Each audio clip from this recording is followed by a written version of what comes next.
오늘 말씀은 아주 고급스러운 뷔페 가서 차려져 있는 맛있는 음식들을 보는 것 같습니다. 너무나 주옥 같은 귀한 말씀들이 잘 담겨져 있어서 하나하나 잘 새겨들어야 하지만 그 중에 좀 중요하다 생각하는 키워드 3개 정도만 뽑아서 정리해서 함께 묵상을 하는 시간을 가질까 합니다. 오늘 말씀을 통한 3가지 키워드는 fear, joy, and peace. 경외, 그리고 기쁨, 그리고 화평입니다. 이 3가지를 정리해서 말씀을 나눌 때 여러분 혹시 마음에 와닿거나 찔림이 있으시거나 하시다면 삶에 적용하시길 바랍니다. 첫 번째는 경외입니다. 무엇을 경외하느냐 잘 아시겠지만 주님을 경외하는 것이죠. Fear of the Lord. 잠언에서 이미 여러 번 언급했듯이 여호와를 경외하는 것이 지혜의 근본이다라고 나와 있습니다. The fear of the Lord is the beginning of wisdom. 지혜의 시작이다라고 또 영어로는 번역을 했는데요.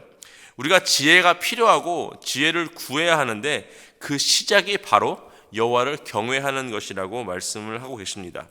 오늘 본문에서는 왜 여호와를 경외해야 하는지에 대해서 잘 나와 있습니다. 3절 보시면은 여호와의 눈은 어디서든지 악인과 선인을 감찰하시느니라. 또 11절 보시면은 수올과 아바돈도 여호와의 앞에 드러나거든 하물며 사람의 마음이리요. 그러니까 우리가 이 삶의 모든 생각과 말과 행동을 이 지혜 가운데서 하려면은 하나님께서 우리를 언제나 지켜보고 계신다는 사실을 인지해야 합니다. 우리는 사람들 앞에서 특별히 또 교회 안에서 때로는 이제 다른 사람처럼 행동을 할 때가 많이 있습니다. 무슨 뜻이냐면은 우리가 혼자 있을 때 또는 가족들과 함께 있을 때 하는 행동과 우리가 이 퍼블릭에 나와 있는 교회나 아니면 다른 이제 외부 사람들을 만날 때 하는 행동이 다를 때가 많이 있습니다. 달라야 되는 부분도 있겠지만 그렇지 않아야 되는 부분도 있죠. 2017년 통계를 보면은 여성 4명 중 1명, 그리고 또 남성도 있는데 남성 7명 중 1명이 자신의 파트너에게 남자친구, 여자친구나 아니면 남편, 아내에게 폭행을 당했다라는 조사가 있습니다. 이 통계에 예수님을 진심으로 믿고 거듭났다라고 고백하는 사람은 없기를 바랍니다. 하지만 적어도 이 통계 중에는 교회를 출석하는 사람이 있을 거라고 예상을 합니다. 본인은 사람들에게 드러나지 않기 때문에 숨은 곳에서 하는 행동이나 어떤 생각이 괜찮다고 느끼겠지만 결국에는 행동과 생각까지도 다 하나님께서 감찰하고 계시다는 사실을 잊지 말아야 합니다. 그러면서 8절 9절에 이렇게 말씀을 하고 계십니다. 악인의 제사는 여호와께서 미워하셔도 정직한 자의 기도는 그가 기뻐하시느니라. 9절에는 악인의 길은 여호와께서 미워하셔도 공의를 따라가는 자는 그가 사랑하시느니라.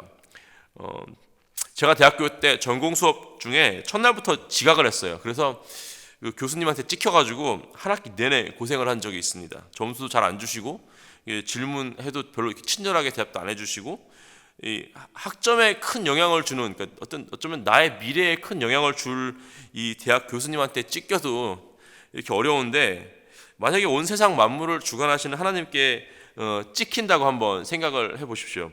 얼마나 삶이 괴롭고 어려울까요?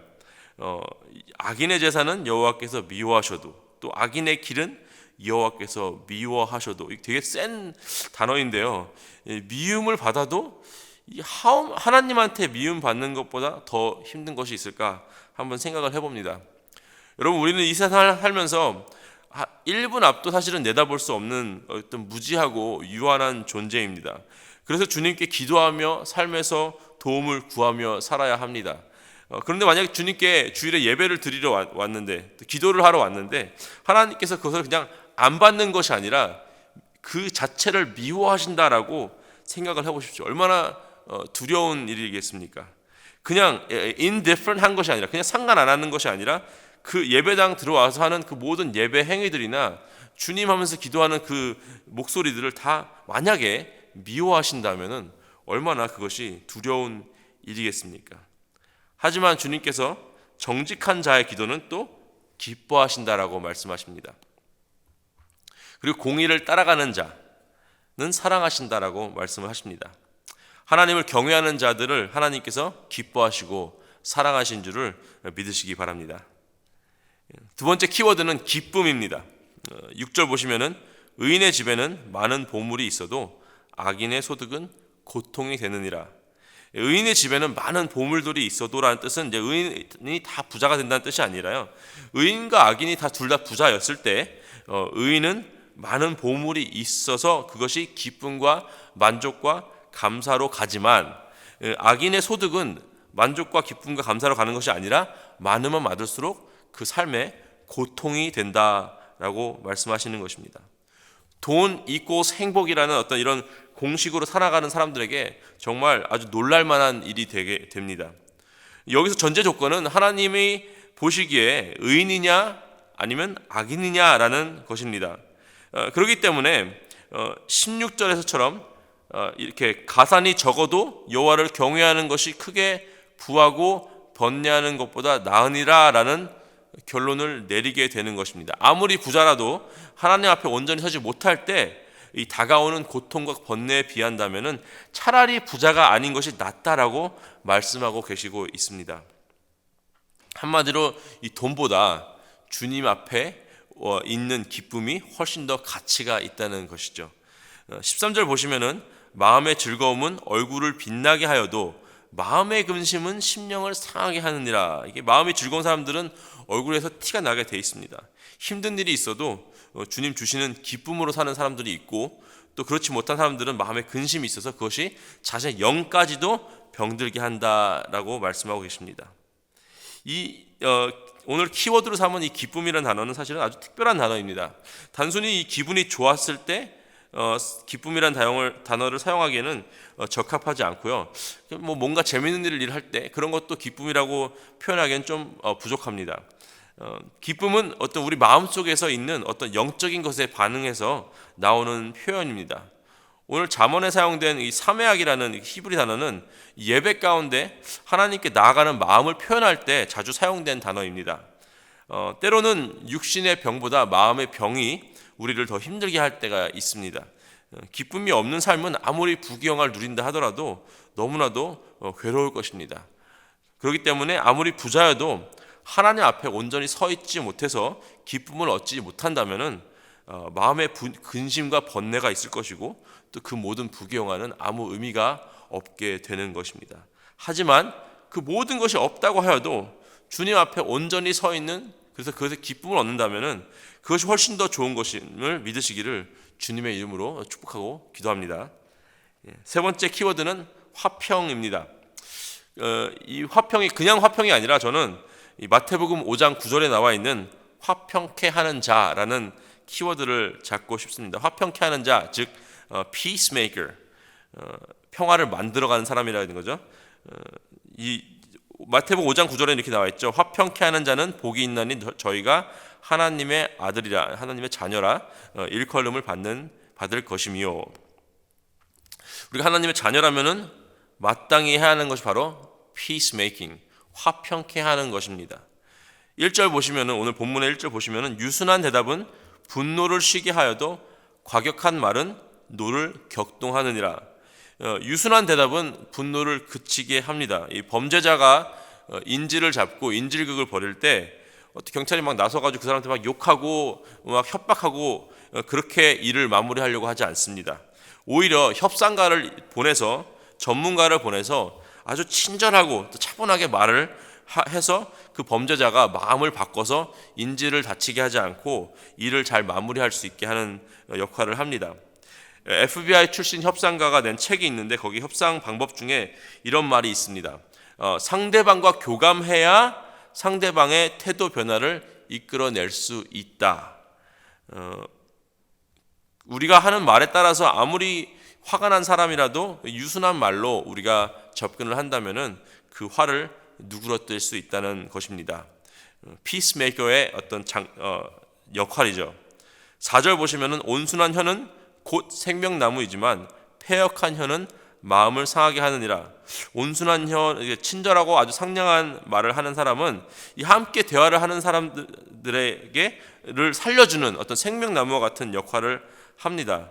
하지만 입이 거칠고 말만 하면 불평과 불만이 나오는 사람들은 함께하는 사람들 그리고 자신에게도 피해를 준다는 사실을 잊지 마시기 바랍니다. 요즘에는 또 말만 하는 것이 아니라 어떤 뭐 문자나 카톡으로 서로 이렇게 안 좋은 말들, 헐뜯는 말들을 너무 쉽게 하는 경우가 있습니다.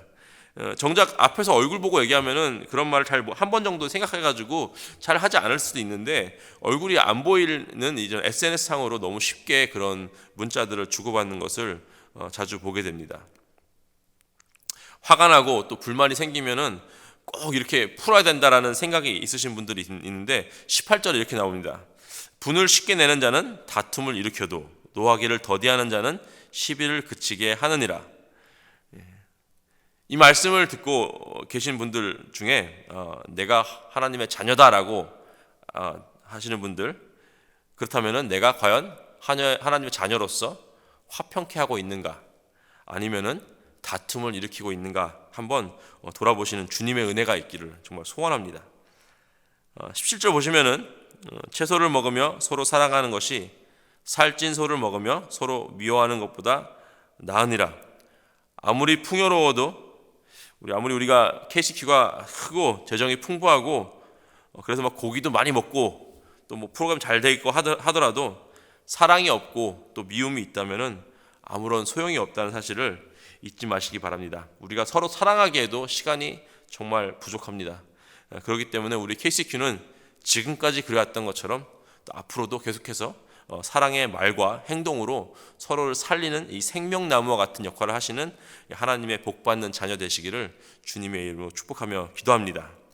오늘 말씀을 통해서 내가 주님을 경외하고 있는가, 보이지 않는 곳에서도 주님을 경외함으로 행동하고 생각하고 있는가, 또 내가 주님 앞에 온전히 서서 기쁨을 얻고 있는가, 그 기쁨으로 경험하고 있는가, 또 세 번째, 주의 자녀로서 나는 이 세상 사람들 가운데서, 우리 교회 가운데서 화평케 하는 자인가, 피스메이커인가 한번 스스로 질문을 해보시고 부족한 부분이 있다면 우리 주님 앞에 오늘도 회개하며 또 삶에 적용하시기를 주님의 이름으로 축복하며 기도합니다. 같이 기도하시겠습니다.